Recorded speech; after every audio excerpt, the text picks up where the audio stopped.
Geopolitics में आए दिन कुछ न कुछ चौंकाने वाली खबरें मिलती रहती हैं। एपस्टीन फाइल्स के बाद अब एक ऐसी मीडिया रिपोर्ट्स निकल कर आई है जिसने सबके होश उड़ा दिए।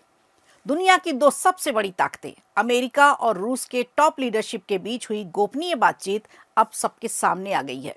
बुश और पुतिन दोनों ही पाकिस्तान को किस बात के लिए बेहद खतरनाक बता रहे हैं, इस रिपोर्ट में सब कुछ है, आपको विस्तार से बताएंगे आज। वहीं दूसरी तरफ महाराष्ट्र की राजनीति में एक मुलाकात अब चर्चा में है। इस मुलाकात से राज ठाकरे को बड़ा झटका लग सकता है। तो क्या बीएमसी चुनाव से पहले ठाकरे ब्रदर्स की ठाकरेगिरी किसी नई मुसीबत में आने वाली है? समझेंगे इसे भी। और इसके अलावा उत्तर प्रदेश के गोंडा में सांसद खेल महोत्सव का समापन हुआ, लेकिन किसी के नए राजनीतिक करियर का आगाज भी हुआ। कैसरगंज से बीजेपी सांसद करण भूषण सिंह ने 2029 लोकसभा चुनाव को लेकर बड़ा बयान दिया है, और अब इसे आप बयान कहेंगे या फिर ऐलान, इसके लिए आज का पूरा शो देखिए आप। नमस्कार, खबर प्रधान शो देख रहे हैं आप और मैं हूं संगीता श्रीवास्तव।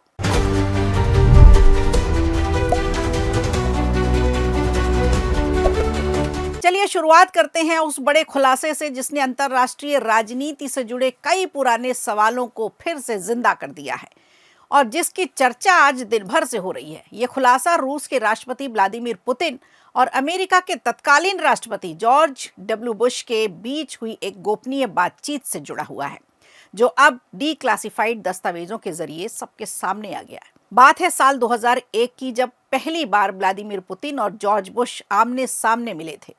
इसी पहली मुलाकात में पुतिन ने पाकिस्तान को लेकर एक गंभीर चिंता जताई थी। पुतिन ने साफ कहा कि पाकिस्तान असल में एक लोकतांत्रिक देश नहीं, बल्कि एक सैन्य शासन देश है, जिसके पास परमाणु हथियार है, जो कि वैश्विक सुरक्षा के लिए बेहद खतरनाक है। लेकिन इसके बावजूद पश्चिमी देश पाकिस्तान की खुलकर आलोचना नहीं करते। पुतिन के मुताबिक इस मुद्दे पर अंतर्राष्ट्रीय स्तर पर ईमानदार और खुली चर्चा होना जरूरी है। अब सवाल उठता है कि इतनी चिंता क्यों थी? क्या पुतिन पाकिस्तान से डर गए? ये तो संभव नहीं है। तो फिर क्या है? दरअसल ये वो दौर था जब उस समय पाकिस्तान में जनरल परवेज मुशर्रफ का सैन्य शासन था। 9/11 के आतंकी हमलों के बाद अमेरिका और रूस दोनों आतंकवाद के खिलाफ लड़ाई में पाकिस्तान का सहयोग ले रहे थे, लेकिन पर्दे के पीछे दोनों देशों के नेता पाकिस्तान की परमाणु नीति और उसके कमांड एंड कंट्रोल सिस्टम पर भरोसा भी नहीं कर पा रहे थे। डीक्लासिफाइड दस्तावेज बताते हैं कि 2001 से 2008 के बीच पुतिन और बुश ने कम से कम 2 बार पाकिस्तान के परमाणु खतरे पर गंभीर बातचीत की। उन्हें डर था कि अगर पाकिस्तान में हालात बिगड़ते हैं, राजनीतिक अस्थिरता बढ़ती है या कट्टरपंथ और ज्यादा मजबूत होता है, तो परमाणु तकनीक गलत हाथों में जा सकती है, जो बेहद ही खतरनाक साबित होगा। उन्होंने कहा कि ईरान की प्रयोगशालाओं में क्या चल रहा है ये साफ नहीं, और पाकिस्तान के साथ उसका सहयोग अब भी जारी है।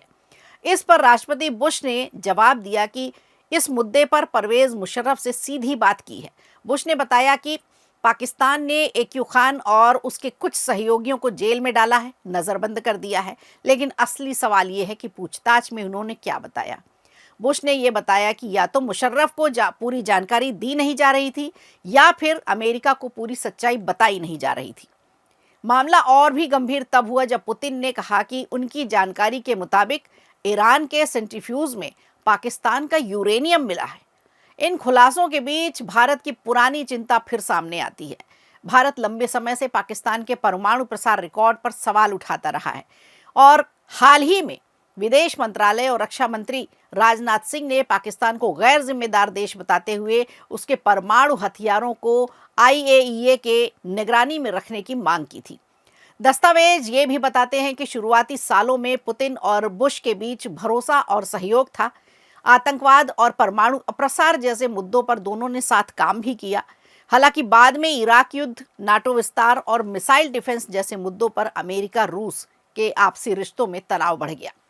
अब सवाल यह है कि क्या दुनिया ने उस समय पाकिस्तान के परमाणु खतरे को गंभीरता से नहीं लिया, और क्या आने वाले समय में यह मुद्दा फिर से वैश्विक चिंता का केंद्र बनेगा? क्योंकि आज की हकीकत यह है कि ट्रंप ने इस वक्त पाकिस्तान के मुल्ला मुनीर को दोस्त बना रखा है। ऐसा दोस्त जिसके साथ वो डिनर करता है, फंड जुटाता है और उन फंड्स का इस्तेमाल आतंकवाद को फैलाने में करता है। तो ये जो रिपोर्ट सामने आई है, जाहिर है बेहद गंभीर मसला है।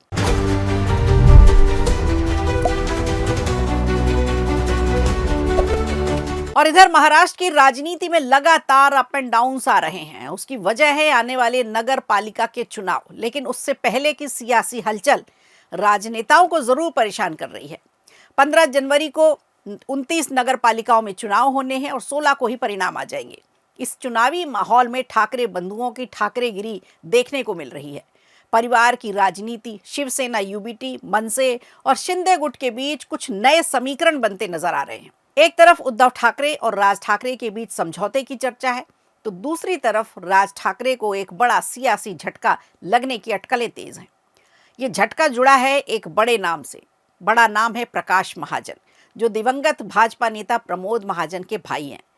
प्रकाश महाजन ने हाल ही में महाराष्ट्र के डिप्टी सीएम एकनाथ शिंदे से मुलाकात की है और इस मुलाकात के बाद से सियासी गलियारों में चर्चा तेज हो चुकी है कि प्रकाश महाजन जल्द ही शिंदे गुट की शिवसेना का दामन थामने वाले हैं। और अगर ऐसा होता है तो ये राज ठाकरे की मनसे के लिए चुनाव से ठीक पहले 440 का झटका माना जा रहा है। चलिए अब जरा समझते हैं कि प्रकाश महाजन कौन है और ये एक मुलाकात इतनी अहम क्यों मानी जा रही है। क्या प्रकाश महाजन का इतना दबदबा है कि सीधा राज ठाकरे को परेशान कर दे? तो आपको बता दें, भले ही इनका राजनीतिक सफर काफी उतार चढ़ाव भरा रहा हो, लेकिन मराठवाड़ा उनका खास प्रभाव वाला इलाका है, खासकर छत्रपति संभाजीनगर और बीड जिले। उन्होंने अपने राजनीतिक करियर की शुरुआत राज ठाकरे की पार्टी से की और संगठनात्मक स्तर पर एक मजबूत नेता के रूप में उभरे। इसके बाद वो कुछ समय के लिए शिवसेना में भी गए, पार्टी के प्रवक्ता की भूमिका निभाई।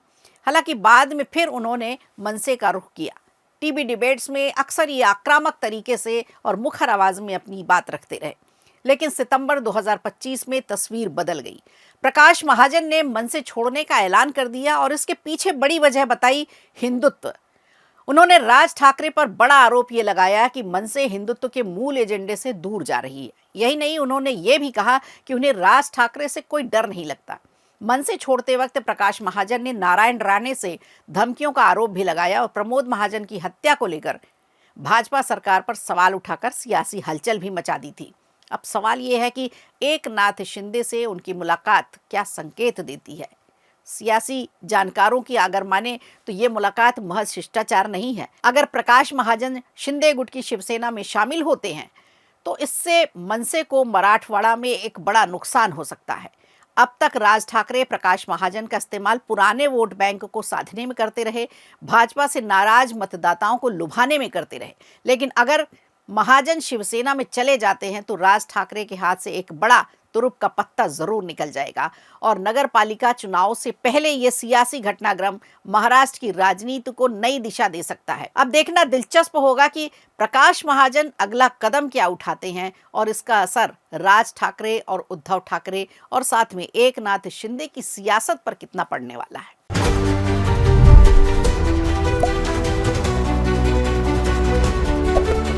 और ये अब चलिए आपको लिए चलते हैं उत्तर प्रदेश, जहां राजनीति से इस वक्त एक बड़ा चौंकाने वाला बयान सामने आया है।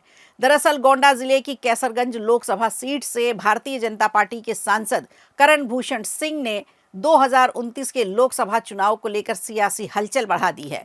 करण भूषण सिंह ने साफ शब्दों में कहा है कि 2029 में वो और उनके पिता पूर्व सांसद और भारतीय कुश्ती महासंघ के अध्यक्ष ब्रजभूषण शरण सिंह दोनों भाजपा के टिकट पर चुनाव लड़ेंगे और जीतकर एक साथ लोकसभा पहुंचेंगे। अब ये बयान करण भूषण सिंह ने बेसलर में आयोजित एक कार्यक्रम के दौरान मीडिया से बातचीत में दिया। जब उनसे पार्टी को लेकर सवाल पूछा गया तो उन्होंने बिना किसी झिझक के कहा कि हम भाजपा के टिकट पर ही संसद जाएंगे। उन्होंने ये भी कहा कि उन्हें इतना पता है कि वो और उनके पिता दोनों चुनाव लड़ेंगे और संसद में एक साथ बैठेंगे। इस बयान के बाद राजनीतिक गलियारों में कई सवाल खड़े हो गए हैं। सबसे बड़ा सवाल ये कि आखिर दोनों किस लोकसभा सीट से चुनाव लड़ेंगे और भाजपा दोनों को एक साथ टिकट कैसे देगी, क्योंकि परिवारवाद पर तो भाजपा पहले से ही आक्रमण करती रही है। अब गौर करने वाली बात यह है कि करण भूषण सिंह से पहले उनके पिता ब्रजभूषण सिंह 2029 का चुनाव लड़ने का ऐलान कर चुके हैं। ब्रजभूषण ने कहा कि कोई भी ताकत उन्हें चुनाव लड़ने से रोक नहीं सकती और उन्हें चुनाव कार्यकर्ता लड़वाएंगे। दरअसल महिला पहलवानों द्वारा लगाए गए यौन शोषण के आरोपों के चलते 2024 के लोकसभा चुनाव में भाजपा ने ब्रजभूषण को टिकट नहीं दिया था। उनकी जगह उनके बेटे करण भूषण को उम्मीदवार बनाया, जिन्होंने चुनाव जीतकर पहली बार संसद में एंट्री ली। हालांकि नाबालिग पहलवान से जुड़े मामले में कोर्ट से राहत मिल चुकी है और अब ये माना जा रहा है कि ब्रजभूषण फिर से सक्रिय राजनीति में लौटने की कोशिश कर रहे हैं। ये बयान गोंडा में आयोजित सांसद खेल महोत्सव के समापन समारोह के दौरान दिया गया। इसी मंच से करण भूषण सिंह ने कोडीन कफ सिरप मामले पर भी सख्त रुख दिखाया। उन्होंने कहा, दोषी चाहे कोई भी हो, कार्रवाई होगी और कोई नहीं बचेगा। तो यहाँ से करण की राजनीति अब नया मोड़ लेती हुई दिख रही है। खबर प्रधान में आज के लिए इतना ही। दीजिए इजाजत, नमस्कार। वीडियो अच्छा लगा हो तो लाइक कीजिए, शेयर कीजिए और कमेंट बॉक्स में हमें ज़रूर बताइए।